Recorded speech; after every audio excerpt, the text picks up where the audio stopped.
Hello everyone, this is Tip Top Gaming here today with another MTG Arena news video. In today's video, we're going to be talking about the MTG Arena State of the Game, November 2019. So if you guys remember, or as you guys know, every month, MTG Arena puts out a big update. And so today we're going to be talking about the November update. So why don't we just start? Remember last month, Brawl was added to MTG Arena, and I think that was one of the best additions that's been added in a very long time. So why don't we jump in and see what they're adding this month? Performance check-in. Performance remains our highest priority right now. With the November game update, we expect most players to see improvement, particularly during matches. This work is ongoing, and we will continue doing these check-ins as long as necessary to keep players informed on our current progress. We've begun the code refactor of our asset system, which is the first batch of changes coming with this update. We primarily focused on reducing the frequency and severity of times the game would appear to stutter or hang during matches, which is very good. It's been a problem. Like, I have a fairly good computer, and when mine starts lagging, I'm like, why is it doing that? I don't think it's me not having a good enough computer.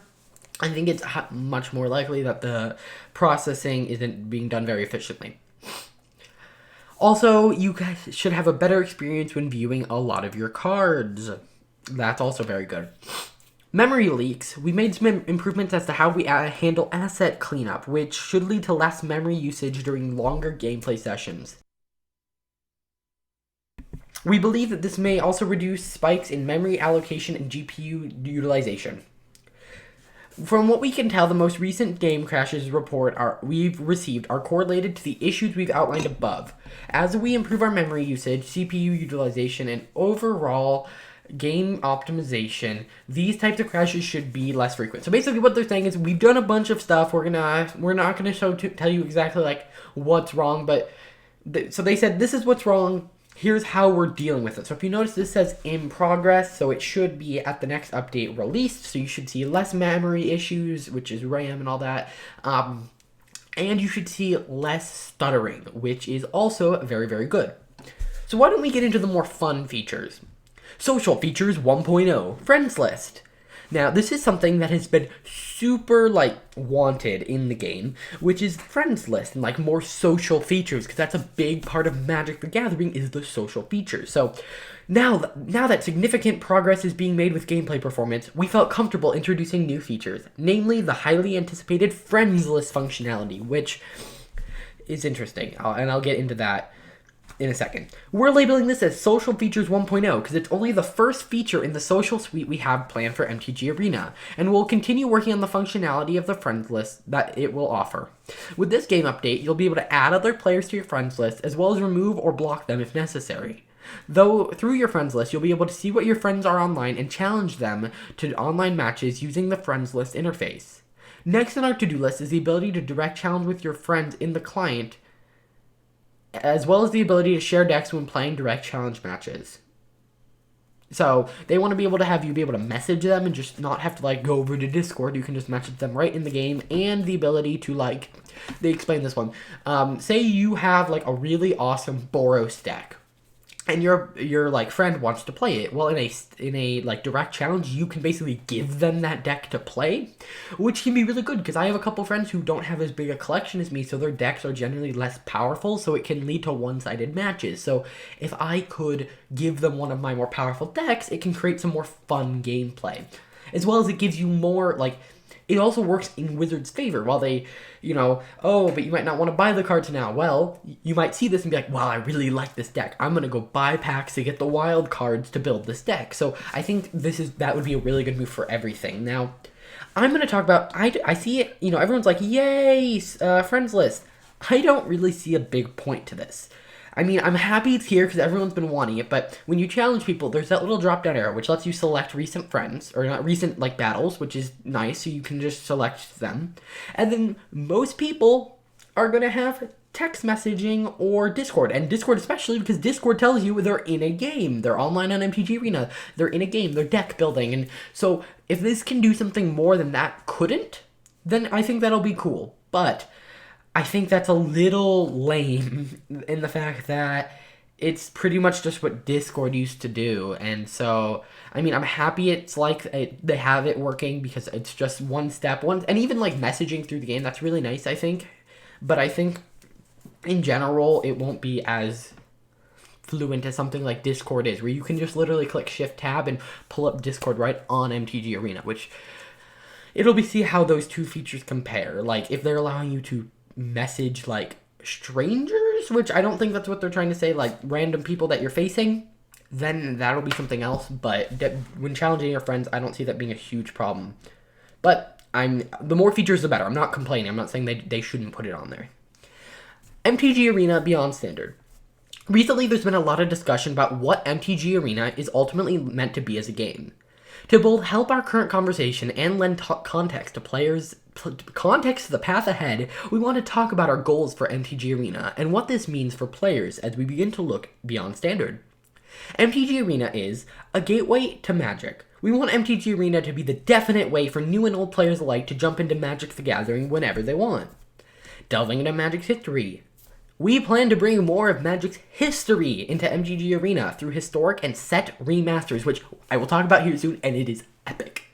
A curated experience. MTG Arena should provide easy, on-board, great matchmaking, and varied experiences each day, week, and set.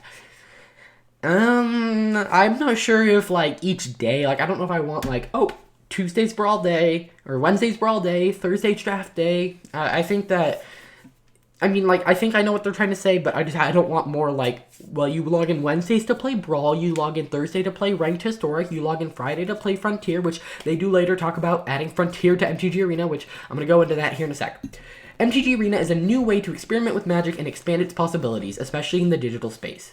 We want MTG Arena to be a great place to learn Magic, play Magic with friends, and jump into a wide variety of Magic experience. We also know MTG Arena needs to be more than just a place to play Standard. Finding digital fun that appeals to all of our players is key to that. Alrighty, so, event curation. At a high level, this all means that MTG Arena will feel more like your local game store, running a variety of organized events throughout the week, so kind of like what I just said. MTG Arena is a lifestyle game, meaning it's not just something that you pick up once in a while. They acknowledge the fact that you kind of have to keep playing it. It's not just something you can pick up, oh, I'm going to pick it up one day this month and then one day the next month. You kind of have to keep playing it. It is our responsibility to ensure that there are great new experiences every time you play. Otherwise, it can quickly become stale. So I agree with that. I think the fact, like, when there was only Standard, things could get stale very fast, especially if there was a bad Standard, which is the case currently. We also completely understand the desire for more on-demand play, so you can play formats other than what's being currently offered. That's why we are also continuing to expand direct challenge options and add additional social features from the friends list. Now, I don't know what they mean exactly by, like, expand direct challenge options. I mean, they added Brawl, and I mean, they technically added Historic, but you could always play with, like, banned cards in that. So I don't know if they're talking about, like, I guess the coin flipping, but are they saying that in the future, they want to add more features like, I don't know, Cube and, like, you know, stuff like that you can do with friends, or maybe even, like, phantom drafting, although that would probably take away a lot of the income that, or, like, the gold spent on normal drafting, because a lot of people do it for the experience. I'm not sure.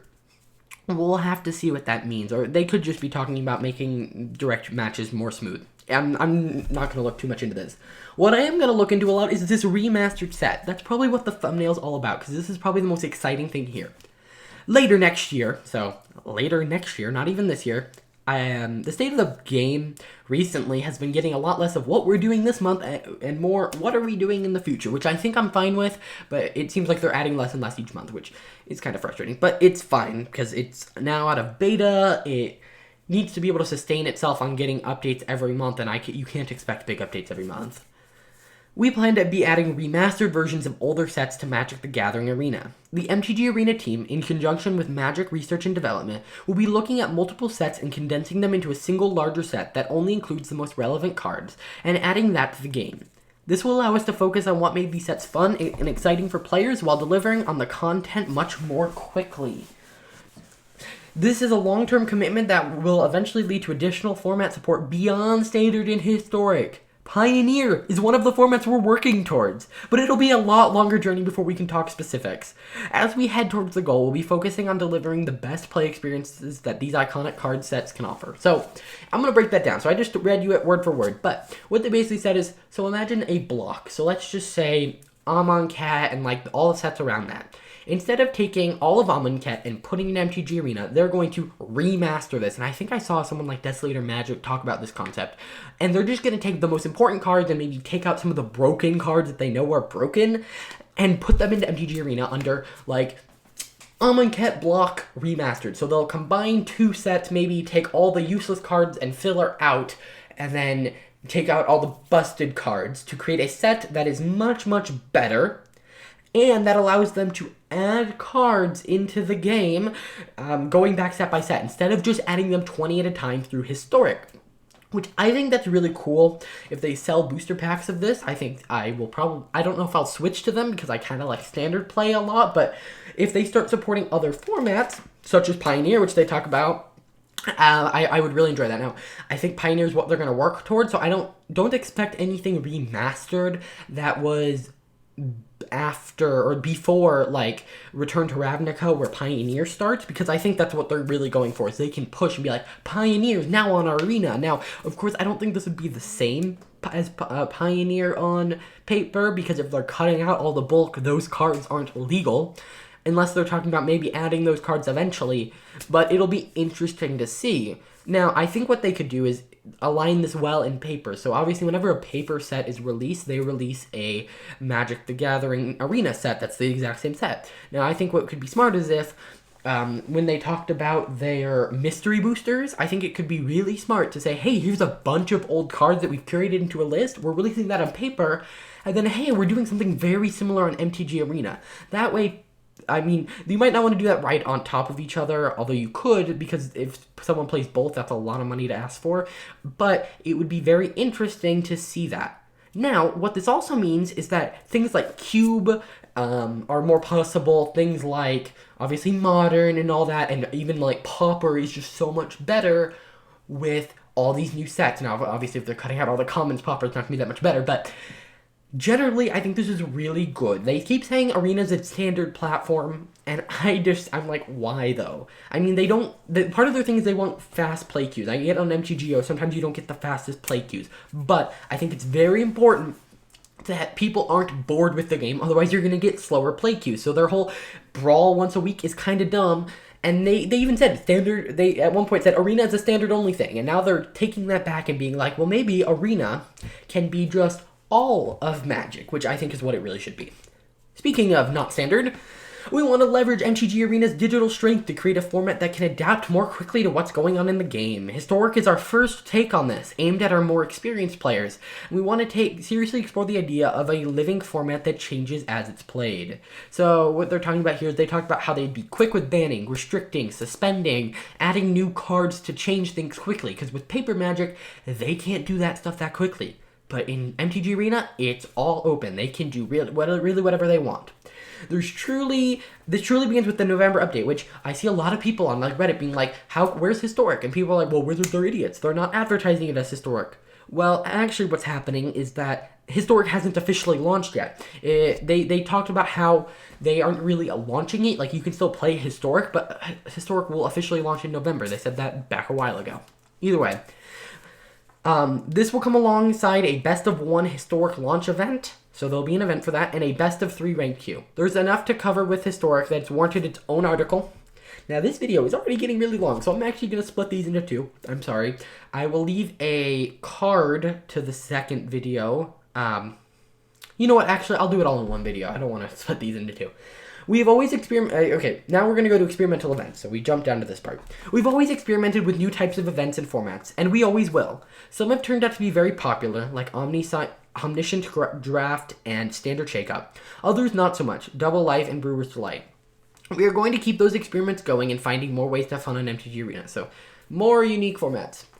Then, a digital frontier. There's an understandable concern at the idea of doing new things with Magic. Luckily, we work closely with Magic R&D to find the fun in whatever we do. So check out the article here to talk about Historic. The partnership lets us remaster the past and build the best present possible and experiment with what the future could be. While making Magic cards takes takes time, we're making sure they're the right cards and finding even more ways to play with them is our mission with MTG Arena. We're excited to explore this space with all of you and what we can add to MTG's legacy. There's a lot of details we would like to discuss with the above, but we wanted to share with you our strategy and direction post-launch. We can't wait to add to all the MTG Arena has to offer and continue to improve our curation of the game as a live experience. Your feedback is important to the progress, and we look forward to it. Basically, hey, we know change is scary and in Magic, but we think we're doing it for the best. That's basically what they said. Give us feedback. And I actually am going to do a separate video because I realized this has like cards and things and I want to break down the cards and what they mean. So I'm going to do a whole separate video where I go down and talk about each card they're adding to MTG Arena exclusively. And I will see you guys in the next video. Yeah, so I'll leave a link in the description of this video when that second video comes out. Alright, see you guys in the next video. Subscribe, all that stuff. See you guys in the next video. I've said that like 5 times now. Bye.